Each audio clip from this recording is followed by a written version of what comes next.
বাংলাদেশের অগ্রাসী মনোভাবের জন্য পশ্চিমবঙ্গ, আসাম, ত্রিপুরা রাজ্যগুলির বর্ডারে বাড়তি সতর্কতা ও নজরদারি চালাচ্ছে বিএসএফ। যে সমস্ত জায়গায় কাঁটাতারের বেড়া ছিল না, সে সমস্ত জায়গায় দ্রুত কাঁটাতারের বসানোর ব্যবস্থা করা হচ্ছে। এছাড়াও নদীকেন্দ্রিক বর্ডারগুলির জন্য জলপথে বাড়তি নজরদারি চালানো হচ্ছে। অনুপ্রবেশকারী জঙ্গি কোনো মতেই প্রবেশ না করতে পারে তারও চেষ্টা করা হচ্ছে।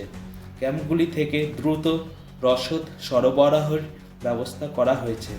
বাংলাদেশের সরকারের উপদেষ্টারা যেভাবে যুদ্ধের হুমকি দিচ্ছে, তার জন্য সর্বদা প্রস্তুত থাকতে হচ্ছে ভারতীয় সেনাকে।